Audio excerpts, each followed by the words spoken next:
What's up, Coastal? How you guys doing? Welcome back to church. And for all those online that are worshiping with us, man, we're so glad to have you joining us. My name is TJ, and I'm one of the pastors here. Some of you guys have never seen me before. Over the last 8 weeks, I have not talked. So I'm excited to talk to you guys today. Are you guys excited to listen? That doesn't sound very excited. So I've got extra time today because we got a lot of space in between services. So this can be a really long service or it can be a really short service. It's based on your feedback to me, okay? You guys know what feedback is. That's your response. You guys are not very good at this already. I can already see. I can see we got some struggles here. But I'm excited to be back with you guys. I'm excited for church live and in person. I don't know about you, but we are in some crazy times in life. Can anybody testify that it's crazy right now? Anybody experience some crazy in life? Some of y'all are sitting next to crazy right now. Come on, nudge that person that's crazy. Actually, don't do that. I don't want to start a fight in church. But we are experiencing some crazy seasons, some crazy times right now. I don't know if you realize this, but the last time we were able to gather together was actually the middle of March. Literally, this weekend is 6 months since we have had the opportunity to gather together physically as a church in person to worship together, to be able to celebrate and elevate our God and how great He is and how much He means to us and this community that we have. I mean, in this season, we've missed some pretty big dates, like this whole thing called Easter, which this year was kind of weird. Can everybody testify? Easter was weird this year. Sitting at home on Easter Sunday, in your pajamas, eating Cheetos and watching church is just not a good combination. That's what I did this Easter. I don't know about you, but it just didn't feel right. We missed out on the biggest gospel presentation there was, and it just was an odd time. And while we haven't been able to physically meet, and that's been odd, I want you to know that we are still have been being the church, because in this season, and I just want to share with you, because of your generosity, because of the things that you've been doing, do you know that we've been able to give away over $140,000 to various local, national, and international missions agencies? We've been feeding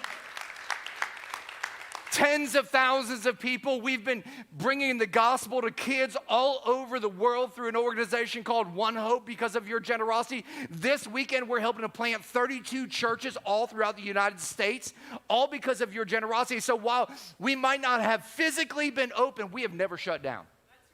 We have always been making a difference, whether it's feeding people here locally, supporting foster kids in this season, which is one of the most vulnerable groups that's out there right now, to coming against sex trafficking, which is huge right now in our country, that's getting no publicity. Man, we are making a difference because we believe the church has never shut down and the church is still making a difference. And I want you to know that your church is making a difference and it's making an impact. And listen, we're going to continue to make an impact, and all those that are watching online, we're going to continue to make an impact even through the middle of a pandemic. And there's a lot of reasons we're in a season of a pandemic. It could be because of the COVID issue caused a pandemic. It could be because of the race issues that have caused a pandemic. It could be because of the political unrest that's happening right now in our society. It could be causing an internal pandemic within you. There is so much divide right now in our nation. But here's what I know. The reason the church is so critical and so important is because the one time that we put aside our differences, we put aside our political parties, we put aside our race to worship the one thing that matters, the King of Kings and Lord of Lords, Jesus Christ. And our race doesn't matter, our political divide doesn't matter, whether we think anything matters. All that matters is Jesus. And it's time we got back onto focusing on what matters most, and that's elevating the King of Kings and Lord of Lords. And listen, we've been shut down from doing this. Do you know that in California you're not allowed to sing right now? Do you know that in Vegas you can go do and play craps and go to do slot machines, but you cannot gather to have church? Do you know that in Broward County you're not allowed to gather 10 or more people right now? It's time for the church to stand up and say, no. We are called to worship together. There's something about coming in the presence of God together as a community that changes things. There's something about us bringing my faith and your faith together that 1 + 1 does not equal 2 in the kingdom of God. It says 1 can put 1,000 to flight, 2 can put 10,000 to flight. There's a multiplication that happens when we gather together to worship the Savior, the King of Kings and Lord of Lords. And man, there is going to be nothing that's going to hold us back, church, from doing that. We're going to be a people that is going to step up and step out and go, you know what? We are not going to deny our faith in this season. We're going to actually step up into our faith and make a difference. And I don't know about you, but there has been so many times in this season I've just wanted to return to normal. Anybody ever felt like that in this season? Like normal right now, not wearing a mask over your face? Normal, like actually having football with fans in the stands, normal. Some people are like, yes. Actually having kids in school, seeing their classmates, normal. I've just wanted some sense of normalcy over the last 6 months. Could anybody with me on that? Raise your hand if you want some sense of normalcy. I think all of us have been longing for some sense of normalcy. But as I've been thinking about this over the last 6 months, but what if what we called normal was not actually normal? What if all of those things that we thought were normal weren't actually all that great? I don't know if you've ever experienced this, but if you've ever been in a relationship, and in that relationship, all of your friends and family members could look in and go, man, that relationship is so dysfunctional. Like, that relationship is so unhealthy. You don't understand how they're changing you and what it's doing to you and the impact that it's having on you. But because you were in the middle of that relationship and it was normal to you, it's all that you could see. You had googly eyes for that person. You had that lust or infatuation with them. You could not see the dysfunction that was there until you eventually broke up and broke out of that relationship. And as you look back on the relationship, you're like, man, that was such an abusive relationship. Man, that was so unhealthy. That was so, like, they made me into a person that I never meant to be. And it's not until you get out of it that you start to realize how dysfunctional it was. Or maybe some of you in this season, as we have social distance and a lot of people have not gone to the office, maybe you've realized at your workplace how dysfunctional that workplace was. Like, you didn't realize how negative your coworkers were, that all day long, all they did was bicker and complain. And what it rubbed off on you was that all you did at home was bicker and complain. And the moment you got out of that environment, you started realizing the impact that those people were having on you. But because you were in the middle of it, you just thought that was normal. But as soon as you got out of it, you realized that was dysfunctional. And I think for a lot of us in life, what has happened is a dysfunction has become very normal to us, and a lot of us are longing for a normal circumstance that maybe, just maybe, God would actually call dysfunctional. What if we have actually made normal in life an idol in life?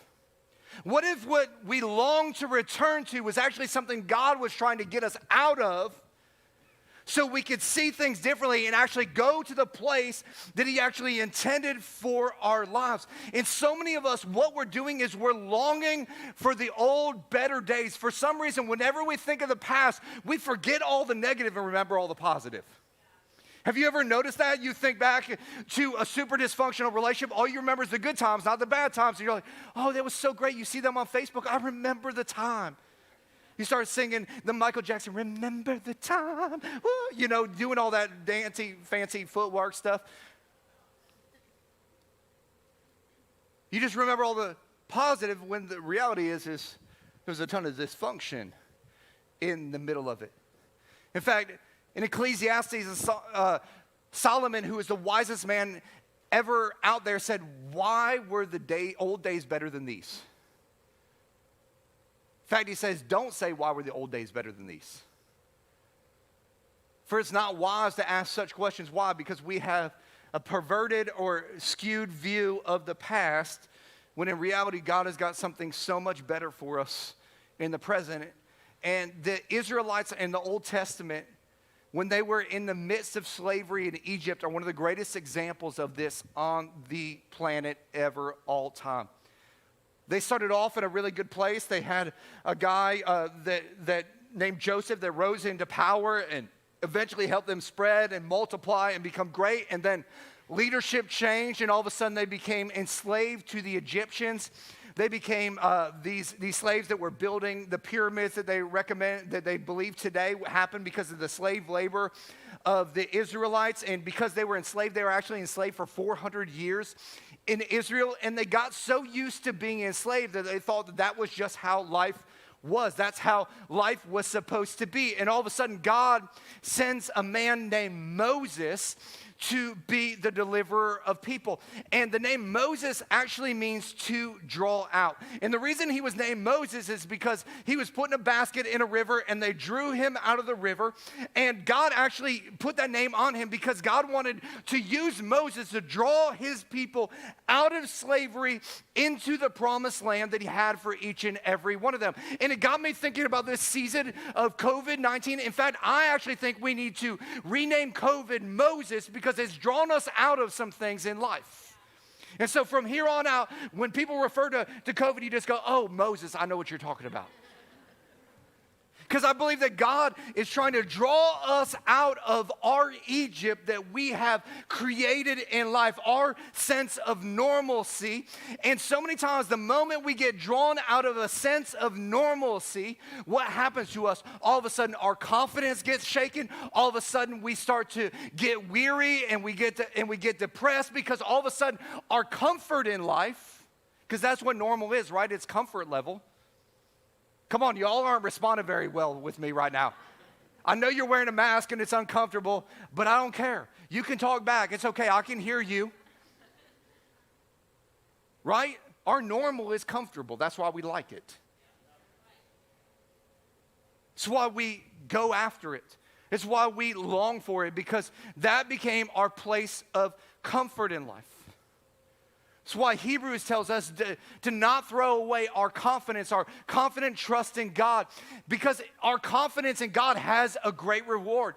Because you're going to need some endurance in life so that when you have actually done God's will, which God, I believe, is trying to draw us out into something better, we'll receive what he's promised to us. And what God has is something that is so much better than what we're currently experiencing in life. And God is trying to draw us out into something better, church. And in just a few months after God began to draw the Israelites out of Egypt, all of a sudden they wanted to go back to Egypt. Just like a week into COVID, I was like, let's go back. Come on, how many of y'all have been like, let's go back? Like week 2, month 2, 6 months, like let's go back. Like I'm ready to go back. Can I just not wear a mask? The best thing about preaching today is I don't have to wear a mask.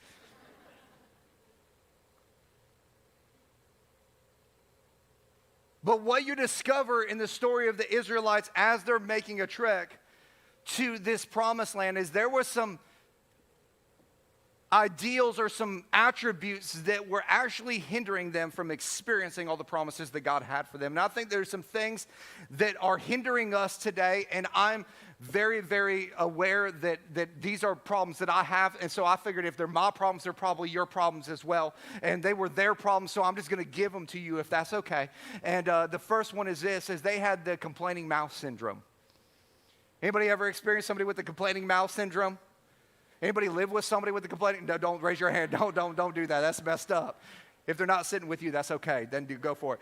In Numbers chapter 11, verse 1, it says, now the people complained about their hardships. That word hardship means lack of comfort.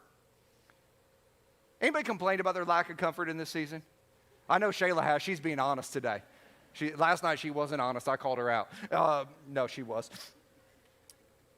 It says, about their hardships in hearing of the Lord. And when he heard them, his anger was aroused. It says, then the fire from the Lord burned among them and consumed some of the outskirts of the camp. That's an important phrase right there. That as the complaining was happening, God started burning some stuff up. It says, when the people cried out to Moses, he prayed to the Lord and the fire died down. So that place was called Taberah because the fire of the Lord had burned among them. The rabble with them began to crave. In other words, here they go complaining again for other food. And again, the Israelites started wailing. So they're not just complaining. Now they're like wailing on Moses and God. They're like going after it. Like, why? They're doing all that. They said, if we had only had meat to eat. We remember the fish we ate in Egypt at no cost. The reason it was no cost is because they were slaves.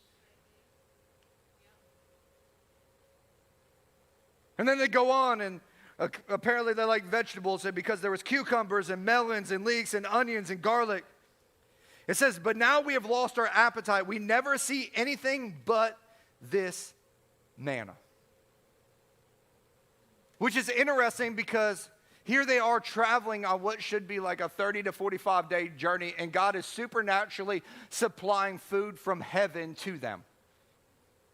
And it says, as they start complaining, what does God start to do? He starts to burn the outskirts of the camp. In other words, he's saying, hey, listen, what you're not realizing in this season is that there are some things in life that need to be burned up and consumed by my fire. There are some things in your life that are hindering you from moving forward that actually need to be consumed in your life so they no longer are so prevalent inside of you. They're the things that keep you from being fully devoted to me. You're longing for something else instead of realizing all that I have for you. And the thing that we need to do in this season is we need to quit complaining on what we've lost and all of a sudden start to realize what God has already provided. So many of us we're focusing on what's lost instead of seeing all the benefits that God has provided in our lives and what he is doing in this season. Literally, the manna came down from heaven and God rained it down every single day. Bread from heaven for 40 years.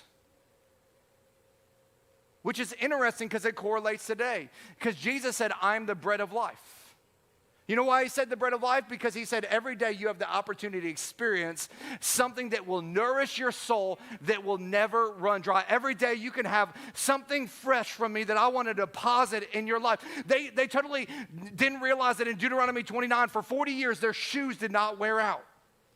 I could take some of that. That would save me some money if Shayla's shoes would not wear out. Come on, husbands. You're like, can I get that blessing right now? They had a cloud by day and fire by night lead them so they knew exactly where to go. I could use some direction like that.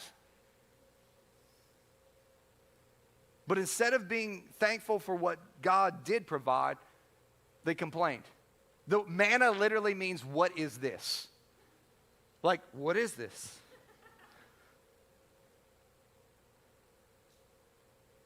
And because of their complaining, they didn't end up experiencing the promised land. They actually missed out on something greater because of what was going on in their hearts. And it got me thinking, what if this time in our desert is not really dependent on God, but on our ability to quit complaining and start being thankful for all that God has done in our life? I know that's not a popular message today because we like complaining. In fact, we like going public with our complaining. We like posting on Facebook and Twitter and Instagram. We like complaining against every single person we can. We feel like our voice needs to be heard. You know what our voice needs to do? We need to be thankful.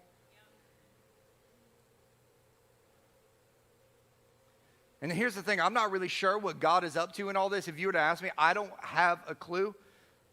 But the thing that I do know is I don't want to let my complaining keep me from experiencing all that God has for my life. And I don't know about you, church, but I hope that you don't want to allow your complaining to keep you from experiencing the promised land that God has in store for your future because you get so consumed with today. The second thing I see is not just the complaining mouth, but they had this longing soul. They had this soul that was longing for something different. In Exodus chapter 32, verses 1 through 4, it says, when Moses didn't come back down from the mountain right away, Moses, what had happened is he goes up to the mountain of God to encounter God. He's actually getting the 10 commandments right here in this passage. It says, the people went to Aaron and they said, look, make us a God to lead us, for this fellow Moses who brought us here from Egypt has disappeared. Something must have happened to them. Now check this out. I don't know about you, but when I read the Bible, I think to myself, how stupid are these people? Has anybody ever contemplate, like read stuff and go like, are these people just plumb dumb? I mean, what is the deal with them? They just had this guy lead them out of Egypt, destroy the Egyptians. God is raining down manna from heaven. They've got all this plunder, all this gold. He goes away up on the top of the mountain. You could see all kinds of things happening on the mountain. And they're like, oh man, he's abandoned us. Like, let's find a different God. We think that's funny, but how many times do we do that?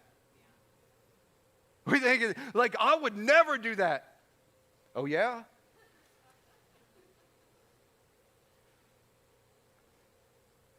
This is what Aaron replied. He said, give me your gold earrings. So they all did, men, women, boys, and girls. Aaron melted the gold and then molded and tooled it into the form of a calf. The people exclaimed, oh, Israel, this is the God that brought us out of Egypt. They literally made a bull out of gold, and they said, this is our new God. Does anybody else think that that's just plain ridiculous? Like, I would never worship a bull made out of gold. Would never do that. Yeah, but you sure do love that car. Man, that house, woof, consumes all your time.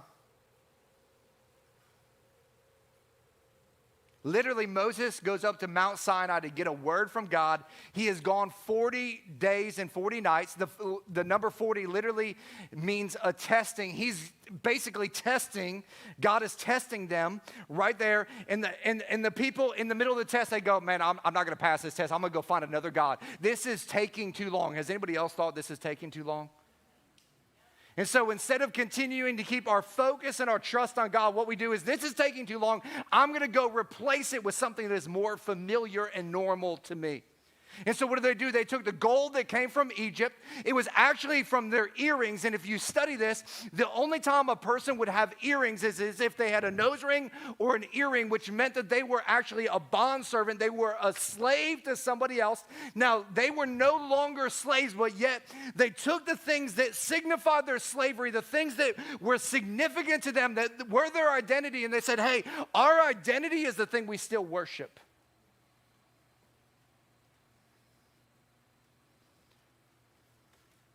The price of their freedom was paid for, but yet they were still living as slaves to the things of Egypt.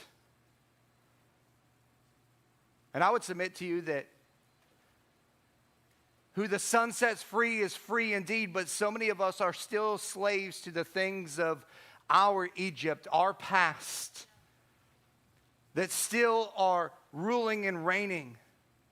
And it's time for some of us to begin to lay down those things and turn our full attention and our full hearts to God. It's time for so many of us to quit looking to a man or to a woman or to success or to our career or to the government or to a movement for the longing of our soul that only God can provide.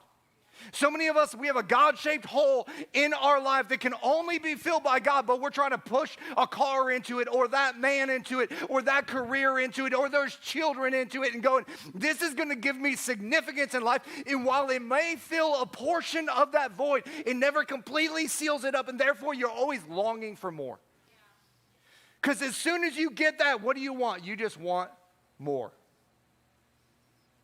Man, I got the car of my dreams. Now I've got a new dream. I've got the spouse of my dreams. All of a sudden you're longing for that old thing. That's why Jesus said, I'm the bread of life. Whoever comes to me shall not hunger. Whoever believes in me shall never thirst. And in Psalms 107, it says, for he satisfies the longing of our soul. Our hungry soul he fills with good things. And it says in his presence is the fullness of joy in our lives. At his right hand are our pleasures forevermore. In Psalm 16, it only took them days to get out of Egypt, but it took them 40 years to get Egypt out of them. Now, I don't know if you know this or not, but I have a southern accent. Has anybody realized that I have a southern accent in life? It's fading a little bit, but I am originally from Chicago, Illinois. I'm a Midwest Chi-town guy. I sound like a country bumpkin, right? I sound like I'm from South Carolina, Tennessee. We don't really know where it came from. We actually have figured out that I spent a year in Oklahoma and I spent a year in Texas. And those years in Oklahoma and Texas somehow produced Tennessee, South Carolina. We don't understand it. My parents can't figure it out. My wife doesn't understand it. Nobody in the world has been able to figure this out. We know God will figure it out one day. But it was funny because a couple of weeks ago, I was talking to a guy. He's like, hey, I was listening to some of your old messages and I couldn't understand you. I was like, what are you talking about? He's like, your southern accent was coming through so strong, but you're doing so much better today. I was like, dude, I'm from Chicago. I only spent 2 years in those places, but I've been spending 20 years trying to get them out of me. And so many of us, we've spent our whole life in the world. And it's hard to get it out of us, isn't it? It's hard to have that process get out of us. And it's so easy to fall back into old habits and old ways and old methodology in life. I know during this COVID season, Shayla and I decided, man, we're going to start eating clean and we're going to eat well and we're going to get healthy again. And we were doing great while restaurants were closed, man. We were killing it. We were cooking at home. We were kind of forced to do that, but that's outside of the realm. But we were doing so good. And then one day we went to the holy place on earth, Chick-fil-A, for some Christian chicken. You know, it's holy and healthy. At least that's what we tell ourselves. And we went there, and all of a sudden, you know what we were doing? We were eating out at all these bad restaurants all over again. Like one decision, all of a sudden, man, it just had a ripple effect. Why? Because it's so easy to fall into old patterns and old ways and old methodology and old ways of life. And so many times what we're doing is we're looking to earthly things to satisfy this spiritual longing within every single one of our hearts. And what's interesting about all of this is that what was the entire reason that they were trying to leave Egypt? If you were to go back to Exodus chapter 10, verse 3, the whole reason Moses and Aaron were trying to get them to leave Egypt is it says, so Moses and Aaron went to Pharaoh and said, this is what the Lord, the God of Hebrews says. How long will you refuse to submit to me? Let my people go so they can worship me. The whole reason God was getting them out of their normalcy was so they could worship God. The word go means to loose yourself from something and move to another location. And some of us here, what we need to do is we need to loose ourselves from some things in life that are hindering us, whether it's a complaining mouth or a longing soul, so that we can begin to fully worship God, so that we can let loose and let God rule and reign in our lives. In fact, in John chapter 4, it says, but the time is coming, indeed it is here now, when true worshipers will worship the Father in spirit and in truth, not just with our heads, but with our hearts. With not just with a part of our being, but with the essence of everything that we are, that we will truly submit ourselves to God and say, God, no matter what's going on in life, I'm going to follow and I'm going to worship you. For the Father is looking for those who will worship him that way. For God is spirit, so those who worship him must worship in spirit and in truth. And what God is really looking for, and I believe that this is a word for our church, is he's looking for the worshiping hearts. He's looking for the heart that is fully devoted to him. He's looking for the heart that looks around and recognizes what he has done in their lives in spite of what's happening around them and goes, you know what? In spite of my circumstances, I'm going to choose to worship. In spite of what's happening around me, my circumstances do not dictate the posture of my heart and my mind, because I make a choice not only in my head but in my spirit to say that he is the King of Kings and he is the Lord of Lords. And I'm going to give my everything to him. And in Exodus chapter 14, it says when God saved them, the children of Israel, they started to sing a song. They started to magnify and glorify God. And some of us, we may find ourselves in a place where we are exiting our Egypt, and it's time for some of us to go, you know what? God, I know I'm not fully out of Egypt yet, but I'm fully submitted to you. Some of us, we may still be stuck in our Egypt, like we have not been delivered yet, but yet we can still say, you know what, today I'm going to choose, not only in my head, but in my heart, that I'm going to worship God fully and completely. And perhaps what God will do is all of a sudden he'll start to destroy the old. What's interesting is as they're exiting Egypt, they get 3 days out and they get to this place where they're at the Red Sea is at their backs, and all around them are surrounding mountains, and the Egyptians come after them. Have you ever noticed that when you try to leave something in life, it always runs after you? You try to get rid of that alcohol addiction, all of a sudden alcohol shows up everywhere. You try to leave some sort of pattern of life, like you go, you know what, I'm going to be healthy and work out, and everywhere you go, there's a sign for Cheesecake Factory.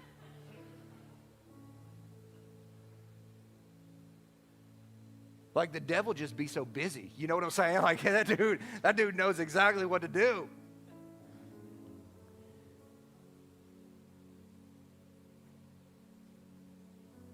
But in the midst of the pursuit of the enemy, you know what happens? God crushes the enemy.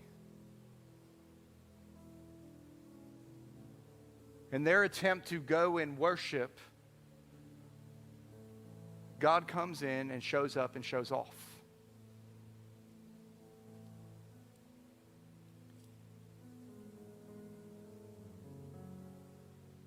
And so many times we come up with excuses, well, I just can't. I know you can't, but God can. But what he's asking you to do is start taking some steps. He's not asking you to have the gifts or the abilities or all of those things, because in and of ourselves we don't, but he does. And he's saying, hey, will you choose in your mind and in your heart to follow me fully and completely? I know what your past has said. I know what people have said. I know what your life has looked like, but I know what could be and should be for you. And don't settle for normalcy, which is really dysfunction, when I've got a very functional, prosperous, unbelievable, life-giving, life-altering, changing life ahead of you. And here's what I know is in this season, in being your pastor and in this moment, being your Moses, there are some things that I believe have hindered a lot of Christ followers in this season.